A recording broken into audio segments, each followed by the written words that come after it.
Hey there, it's Tommy Tool again. We are back at it with another lesson from how to get more out of your breakup than just heartache. We are still in Module 2, Protect, Protect, Protect. And we're talking today about protecting your environment. So, these are things that you probably have either experienced or maybe you're about to and don't know it. Or, maybe your marriage may not have been or your divorce may not have been very hostile. So if that's the case, if you had an easy separation, then this may not be a lesson for you. But for those of us who have maybe more of a hostile situation going on, because, we don't really know each other until we go through the divorce, right? And people do things out of their character because they're really not in their right mind. Divorce does that to you.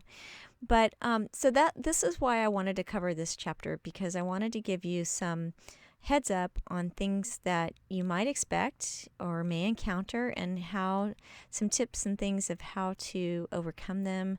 And I always feel like information is powerful, and so the more you know, the more you can anticipate things, the better prepared you will be mentally. So here's what you're going to discover. So we're going to talk again about protecting your environment and the things you need to think about and do to stay safe. We'll talk about privacy violations during divorce. And if your estranged spouse has moved out, when can you change the locks? Is it possible to even trespass on your own property? And at the end of this lesson, I have a safety tip checklist. So go out there, grab that, and just kind of tick off the things that you have already done and things that maybe you need to do and things that you hadn't thought about. So it's a great resource, a great list for things that will jog your memory of things that you maybe hadn't thought about. There were a lot of things on there that I know that I hadn't thought about when I was going through my divorce that it really helped. So first, let's talk about privacy violations during divorce. So imagine this. You are at work doing what you do, processing orders, getting through your day, taking calls, handling the chaos of another ordinary day with this huge house or whatever on your shoulders, right? You just feel like this big weight is still on your shoulder, and yet you are getting through your day. So pat yourself on your back. Kudos to you, because sometimes it was all I could do to get through 5 minutes. I had to read legislation, and oh my gosh, talk about mind wandering during reading tax law and things like that. It was all I could do some days to just get through a paragraph. I'm not kidding. It was really difficult. So imagine this. You're at work, and you get home to find your house ransacked and cleared of its contents. It looks like a scene out of The Grinch Who Stole Christmas. You pause briefly to ask yourself, who would do this? But the answer comes before you can get the words out, and you realize who. Maybe you saw this coming, maybe you didn't. Maybe this was a sneak attack for whatever reason, and there are as many reasons as there are grains of sand that your spouse felt it necessary to get a few things this way. Important things you are going to need, and good luck trying to get them back later. Things like documents, accounts, checkbooks, computers, pictures, and the list goes on. Something like that can make you feel violated on a couple different levels. For one, your privacy has been violated, and for two, you've been ripped off. So, from my personal experience, I had a situation. It was actually a happy day. It was my birthday. And I had baked myself a cake. It was a chocolate cake. I remember it still in my cake dish with the pretty little glass cake top sitting over it. And I had baked this cake for myself, knowing that when I got home with the kids that night, we were going to sit down and enjoy some cake after dinner. And when I got home, I found a card propped up against the cake plate. And it was a birthday card to me from my ex. And I was so incensed. I was so mad. Instead of making me joyful, it made me sad. Because inside the card, it said something mushy, like, I'm sorry we can't be together and blah, blah, blah. And it just didn't hit me well. So instead of being happy, it stole my joy. And I just remember feeling completely violated that, hey, he let himself in when I wasn't here. He's not living here now. And how can he do that? So I had a couple questions, and maybe the same questions kind of entered your mind is, when that sort of thing happens and your spouse hasn't been living there for a while, you kind of wonder, did your spouse just trespass on your property, on property that they're still the deed on, they still hold the deed on, or, maybe are on the lease? And if my estranged spouse moved out, when can I change the locks? So those were kind of a couple questions I had, and I wonder you may be having those same questions too. Let's see. So those were here's my slide with those questions. So to avoid this emotional scene, and let me just tell you, it's one thing for this to happen to you as a grown-up, but if you're a child and you witness all the contents of your house, gone, the walls are bare, the closets are empty, it's quite another thing to see that happen to that your one of your parents have done that to the other parent. So just kind of, if you're the one who wants to go get your stuff, or you feel you have a right to go get your things, you do have a right to get your things, but there are ways to do it. So I just caution everybody about that. So to avoid this scene, I have a few things to offer you to give you clarity and peace. First of all, it's just stuff, right? It can all be replaced, and believe me, it will. You will want to eventually replace most of the contents in your home with new stuff and start over fresh anyway.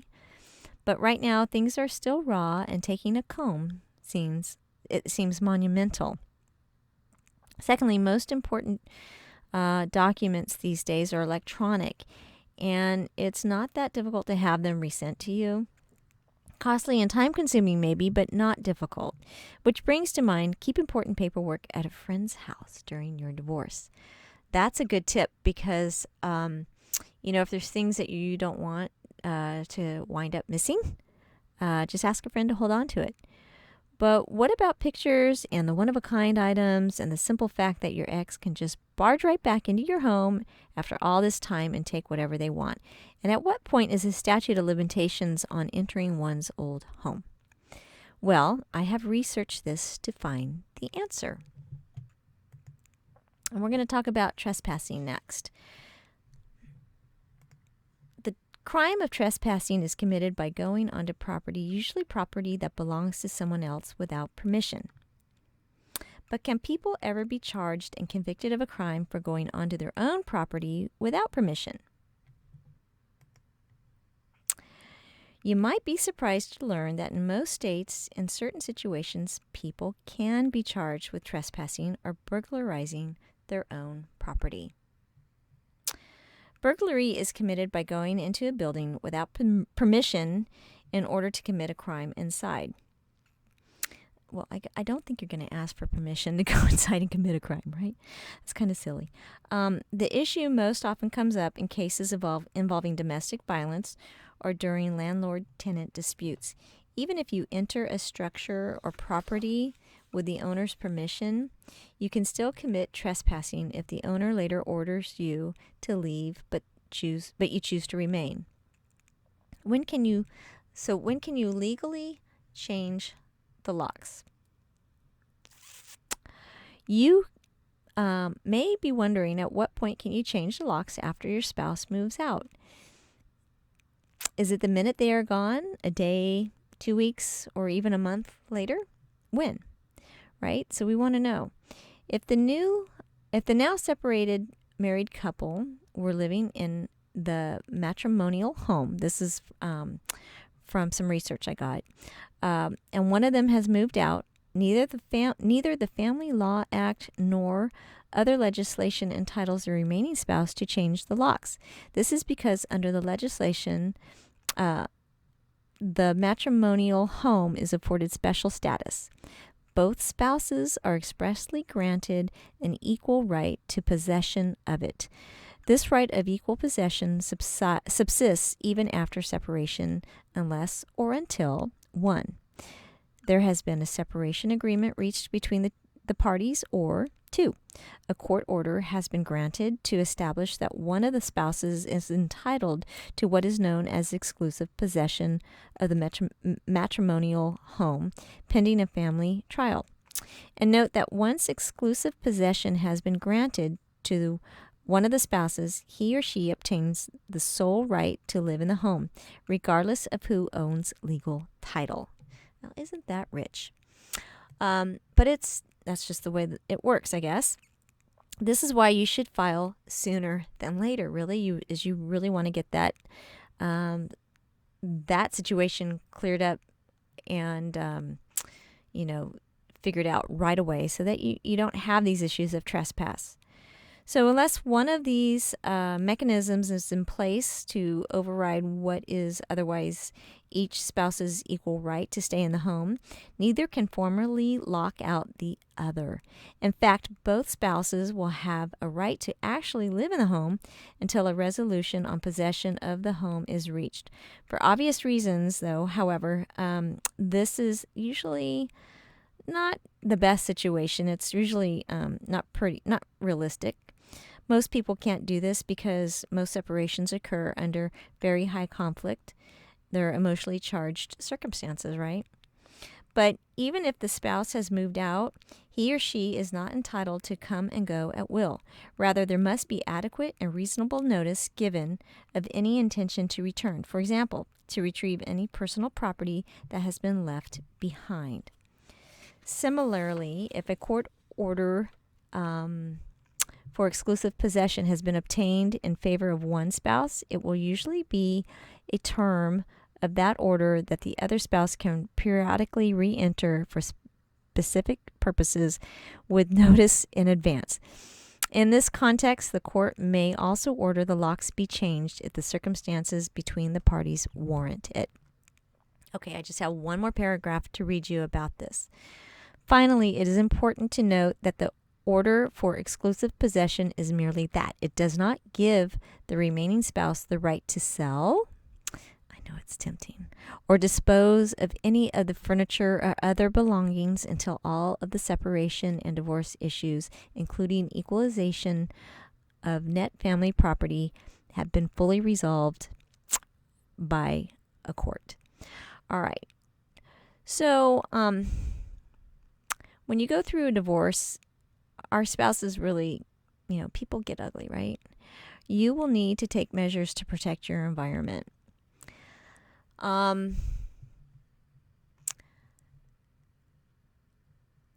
do I want to say about that?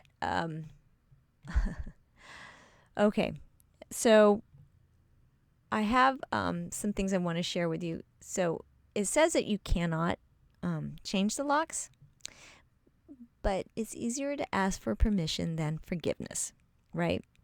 And I'm going to get to that in just a second. I think I want to talk about the safety tips first.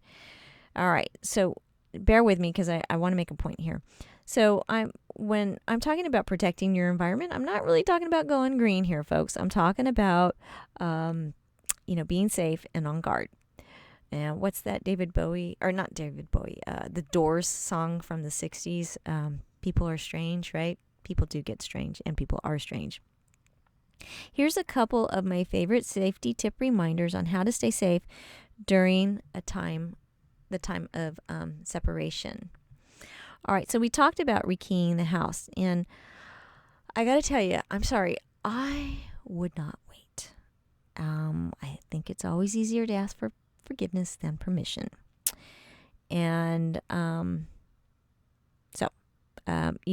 that's kind of off the record, but that's my 2 cents on that.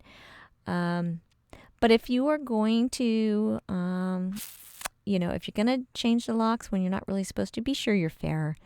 And be sure you're fair in meeting their requests and getting them the items that they want. And, give them a mutually agreed upon time for them to come get their stuff. Be fair. I always think, outside the box too. It says you can't change the locks, but what about adding a couple? I mean, I don't know. I'm just saying. Okay, you could add a couple locks, and then be fair. Don't kind of do one of these things, right? Because the next thing you'll know, you'll have one of these guys showing up at your house, going, "Hey, that's not cool. You can't do that."